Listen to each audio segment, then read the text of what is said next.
Well, hello and welcome to our sports shorts with me, Ray Roberts, and my good friend Jerry Jerry. Holly. And Jerry is sporting his Hawaii Thursday shirt because that is a staple in our organization. Is with Jerry, and I've yet to catch up to the practice. I know I've talked about it a couple times, but I haven't been able to find a Hawaii shirt that's big enough. Appreciate you, Jerry. Still fighting a good fight and wearing the jersey. We decided that it would be a really cool thing to try this video blog. And today we're gonna. The goal is to talk about different topics, whether it's work related or other sports stuff, just to kind of give people a reprieve from what their normal daily routine is, and have something else to hear and the different voices, and maybe have some fun with it. So today our two topics are going to be the NFL draft, and then also we're going to have some conversation around the different quarterbacks that are available. So is there anything that you'd like to add, Jerry, before we jump in? No, I think that's good because even though we have the WNBA draft come around, but that could be saved for another time. Exactly. And then also just, I mean, if you think about all these different drafts and how people are going to pull them off, it's going to be interesting to see, how the NFL does this with teams reporting or doing the draft from their homes. Like a lot of them aren't even in the same place. I know there was one team that was trying to secure a hotel so they could have more of their draft experts and scouts and things all in the same space. But I'm not real sure how that's going. This coronavirus has really upended the whole NFL draft process. And is there something about that you'd like to speak to, Jerry? Yeah, because it's interesting. They're going digital. It's very weird because until you grind a halt to every sports season midway, it's like, let's just put an example, because with how the NBA and the NHL's drafts are usually towards the end of June, yet they haven't finished their season. But like how the NFL is going to do their draft could be the model for like the other three majors, because Major League Baseball, it's like mid-February for their season too. So like it's a very interesting scenario of what we're going through in these tough times, obviously. Yeah, the one thing that's really interesting, Jerry, is that I think it was maybe my 8th year in the league. I was playing with Detroit, and this computer software company came and said, "Hey, we can put all your playbooks and stuff on a computer, and then you're not having to use all this paper and carrying all these playbooks around."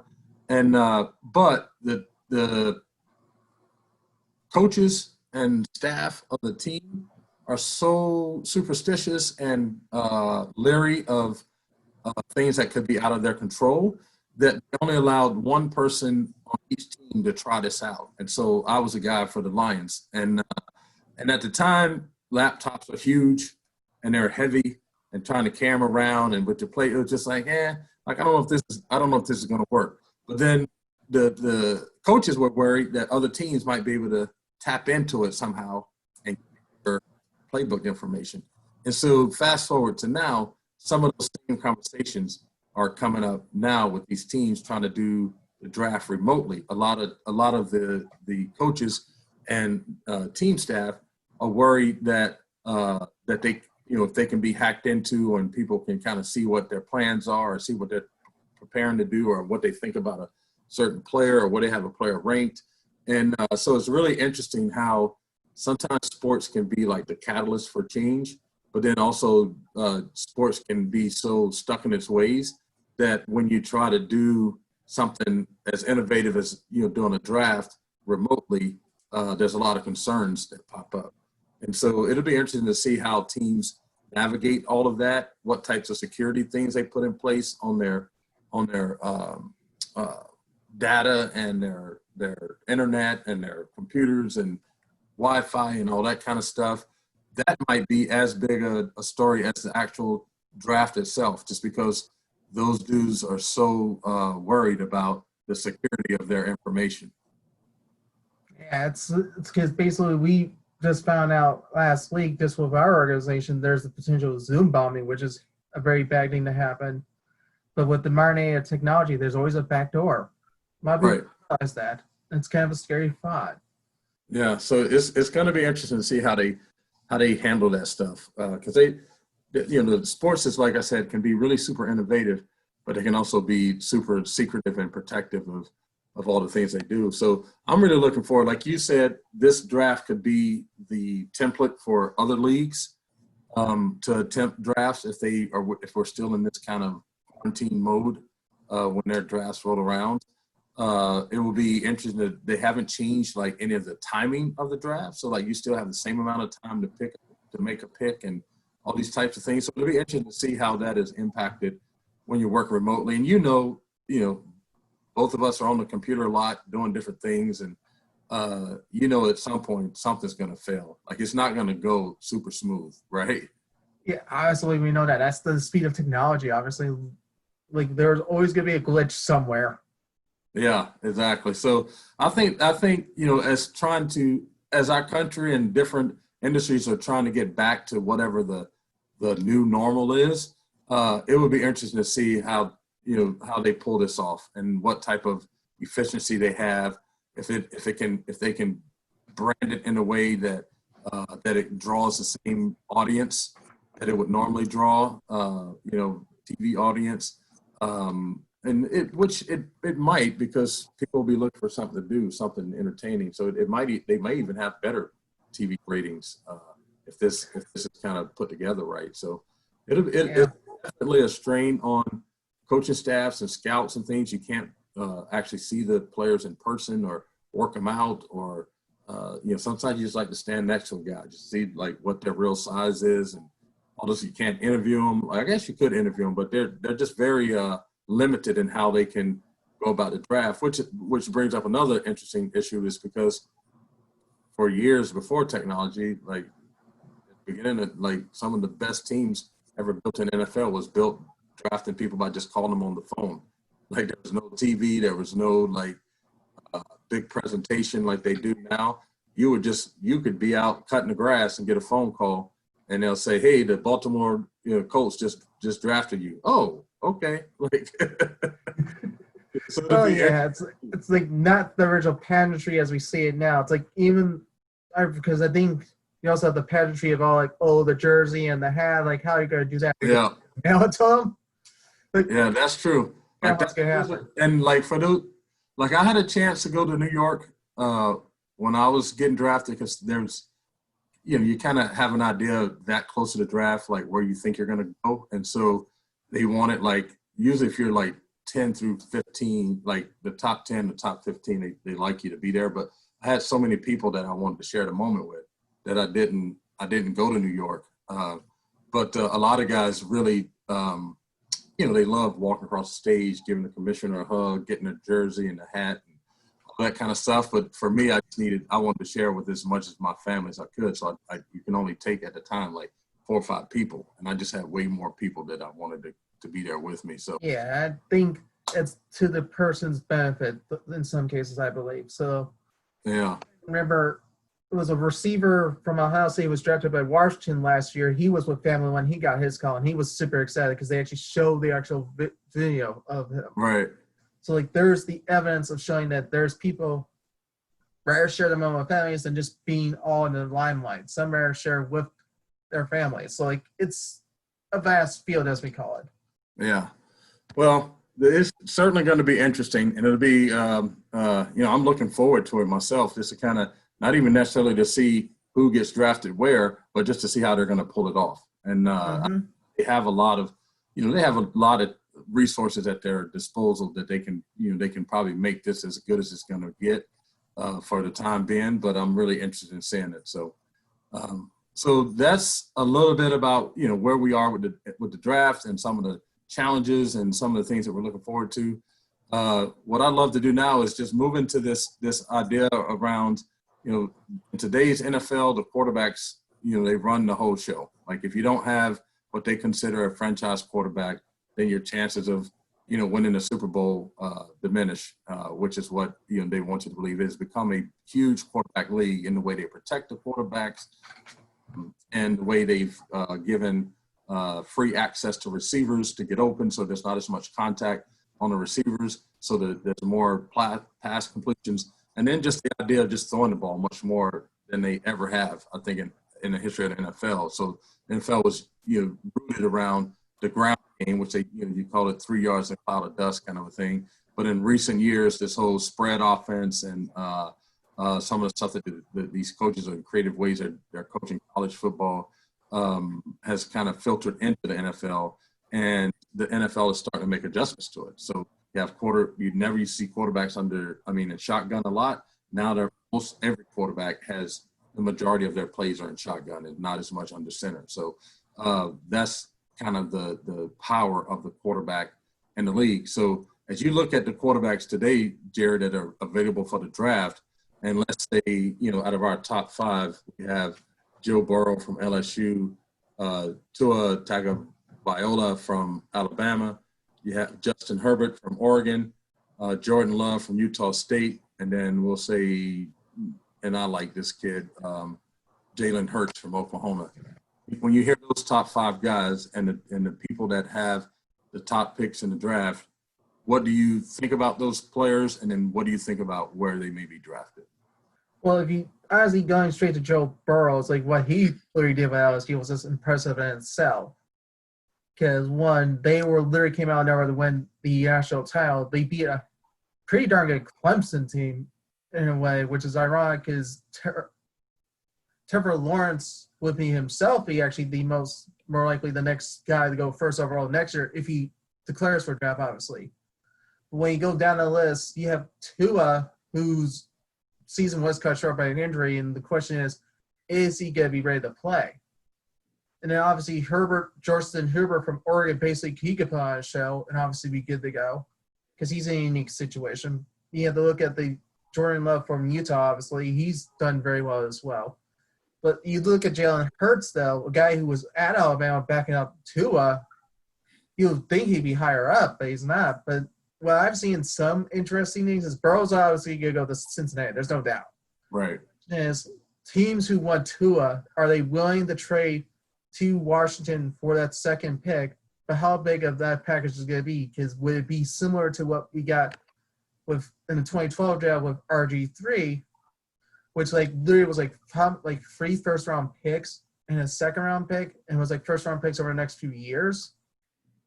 But then you look at Herbert's, depending on who he falls under, be good. And Jordan Love, the same case. And then Jalen Hurts, who in some eyes, I see him, he's going 3rd round. I feel like he could be more up to the 2nd round, but depends on what quarterbacks needs are out there. Because they at least project 3 going 1st round, right? Burrows is obviously number 1. Tua could be in the top 10. I think Herbert's could be top 10. I think Jordan Love's mid, I think the late 1st round to early mid 2nd round. So there's a lot of quarterbacks who really deserve more credit because you look at just those top 5, but then you go down further down, the ones who were very good at some of these not the big name skills, could they even go early? Because we saw that with Daniel Jones last year going to the Giants, and he was picked over Dwayne Haskins. It was okay, what just happened? Right. Well, I think if you look at some of the other outside chances of guys sneaking into the 1st round, you'd have to go with Jacob Eason from Washington or Jake Fromm from Georgia. Jake Fromm is probably the least likely to kind of sneak into there, but people like him because he's played a lot of football. He actually beat out Jacob Eason and the Fields kid that went to Ohio State for the quarterbacking job at Georgia. However, he doesn't have the strongest arm. He has that kind of winner's mentality that I think that you can galvanize a team with. But I don't know he's a guy that you spend a 1st round draft pick on. Jacob Eason, people have been in and out with him. At early in the process, they were in love with him, thinking that he would be one of those top 5 picks. But I think once he went to the combines and did the rounds with the teams, there's something about his demeanor that just doesn't resonate with leader. He has the size, has a big arm, He's put up some good numbers. He actually worked. So my son Price wanted to play quarterback, and so he was going to the Russell Wilson Quarterback Academy last spring every Saturday, and Jacob Eason would show up and do some work too. And so you can see why people fall in love with his physical self. Big arm, big dude, can move, all that kind of stuff, drive the ball down the field. But then when you see him interact with people, there's something missing there. And I think that kind of threw teams off in the interview phase at the combine. If you think about the other guys, I think that there's 4 dudes that could probably go in the first 20 picks. And that would be Joe Burrow, Tua, Justin Herbert, and Jordan Love. And some people will say that that Tua is the he's the question mark and all of that because of the injury issues. But if he's healthy, he could be the star of the whole group. A lot of people are comparing him to like a Drew Brees type of dude. He's accurate. He throws the ball well. He can find holes in the pocket, all those kinds of things. But this Jordan Love kid has created a lot of buzz because some people have him as, because he had a very good junior year, and then last year his stats went down a little bit, but it was based on all the weapons around him graduated as well. And so his stats weren't as great. But then when he went to work out next to Herbert, next to Jacob Eason and all that stuff, he really stood out above them. And so I think if there's a surprise dude that might go after Burrow, but before Tua, I think it'd be Jordan Love.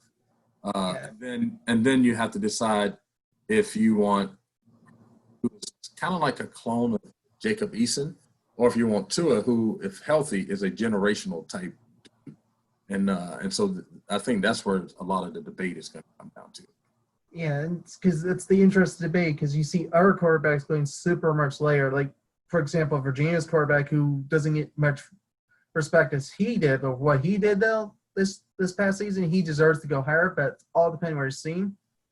And just going over to look at the Naval Academy with Malcolm Perry, who has aspirations going NFL. Even though he plays quarterback, he's most likely going to be a receiver or slot or running back because Keenan Reynolds, their famed quarterback, played receiver. In reality, he only ended up being better just because briefly had experience in the ex-NFL. But if you look at it, though, there's quarterbacks out there who are very good in one aspect of the game, but they aspects, unfortunately, in the modern era. Yeah, and then when we start, you had mentioned earlier about that, Joe Burrow, going first to Cincinnati, and who's going to trade up and maybe make a trade to get the next quarterback. And quite frankly, I think it would be a mistake if anybody passed on Chase Young. He's the monkey wrench in all this quarterback talk because the dude is a dynamic football player. And if you compare him to the Bosa brothers who played at Ohio State and the success they're having in the league, and he's a bigger, more athletic and just as productive defensive end, it'd be kind of hard to trade to the number 2 spot or to give away your number 2 spot and not be able to get him. Because, I guess Ron Rivera was talking the other day about that number 2 spot. And so he was saying, we could trade down and get a whole bunch of draft pieces for him. But of those draft picks, how many of those people are going to be plug and play for the next 10 years and be something you can build your team around? So one or two things are happening with that comment.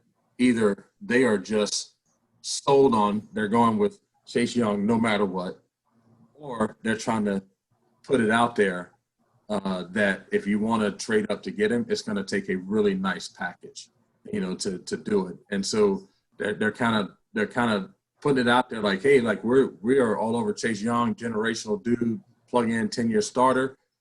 But if you're coming with draft picks and maybe veteran players, there may be a chance to do it. You know what I'm saying? So I think he was kind of getting a feel for what people were thinking. Because there's an interesting debate also around Trent Williams himself too, because he wants out of the organization. What you're going to get for that guy? Because he was a first rounder. Yeah. What can you give him? Like a second? You're hoping for a second round pick out of that? It's like you probably get a lot out of a package with that, but who knows if he would be traded before the draft? or if you trade after or during the draft. It's very hard to say. It's very hard to see how this whole NFL draft's going to go down because usually there's like not a very big quarterback class, but also you have to keep in mind we have to look at the fact that how many quarterbacks went in the free agency. Like you have Tom Brady going to Tampa Bay, and have they just become an instant contender like that? And you didn't have to look at Philip Rivers going to Indianapolis. Like you also have the fear of what's going to happen out in Vegas with the Raiders. Like it's very hard to say where are the needs going to fall in the realm. And it's like the free agency ton of debates also have for this NFL draft in the process too. Yeah, I mean, if you look at the draft order, obviously Cincinnati is going to go quarterback. Washington could go quarterback if they're not very sold on Dwayne Haskins. You know, there's been word that his ability to digest the playbook, read defenses at a more complex level than he did it, that Ohio State may be holding him back a little bit, but that could be a coaching issue too. Like maybe that's just better coaching. You look at Detroit, you know, they had an injured quarterback in Stafford last year, but he'll be back this year. The Giants have a new quarterback. So then the next the next team looking for a quarterback are the Miami Dolphins. So the Miami Dolphins could essentially just stay where they are and still get a chance at Tua because I don't think the Detroit Lions are going to draft quarterback. I don't think the New York Giants are going to draft quarterback. No, there's no way. So they could essentially stay where they are and still have a chance to get whoever that second quarterback is that's going to come off the board. Because then after that, you have a few more teams that might be willing to do it, or teams are, you can move up without moving up to the number 2 spot. Moving up 3 or 4 spots from the bottom of the draft to like the middle of the draft, you can still put yourself in the ball game for one of those top 4 quarterbacks. I know it's so very hard to say what's going to go down, and like literally drafts literally next week. We don't know what's going to happen because if I recall correct, I think when the Redskins gave their back in 2012 with their deal, how many players did they give up?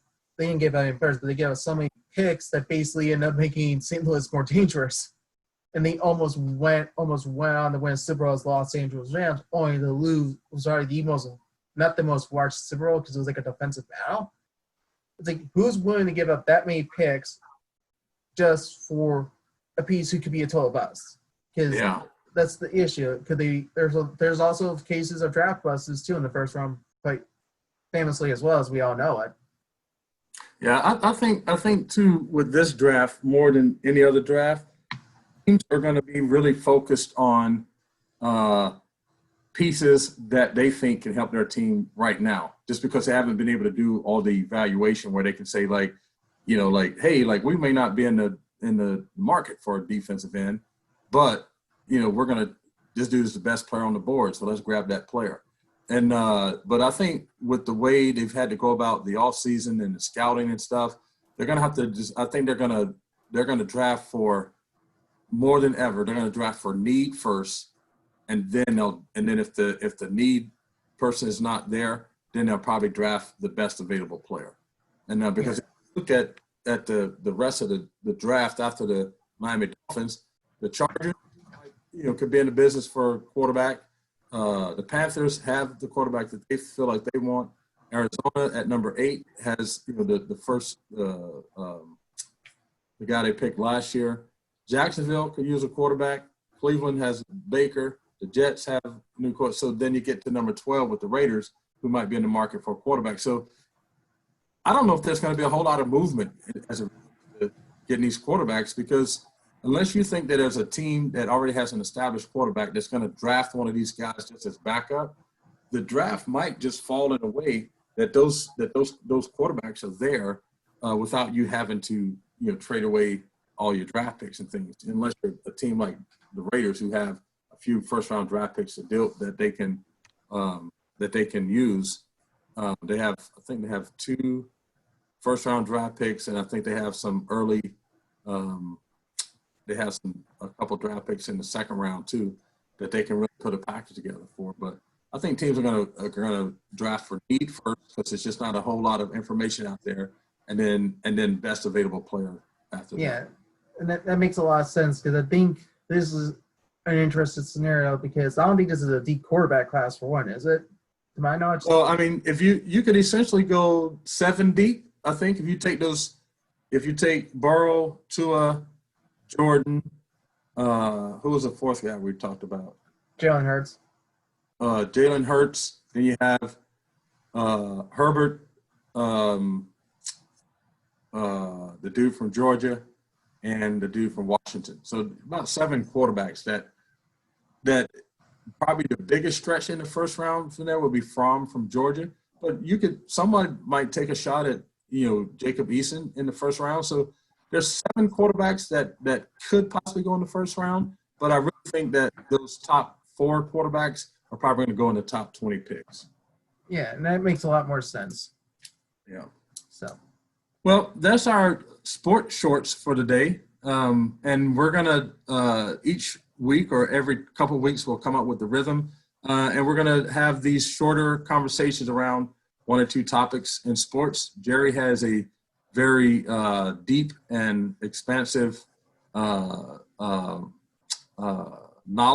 of a bunch of different sports topics and trivia and those types of things. So we're going to draw on his ability to know those types of things and hold on to that type of information. And then for me, having played in NFL and coached in high school football and coached with some college kids and just been aware of doing sports radio, that kind of thing, going to draw on some of my experiences to kind of mesh with Jerry's. And hopefully we can bring you like a informative and entertaining video blog that people can just have something to kind of break up their day with and maybe have a little fun with. And this is our first go at it. And so we're looking forward to doing better. So any last words?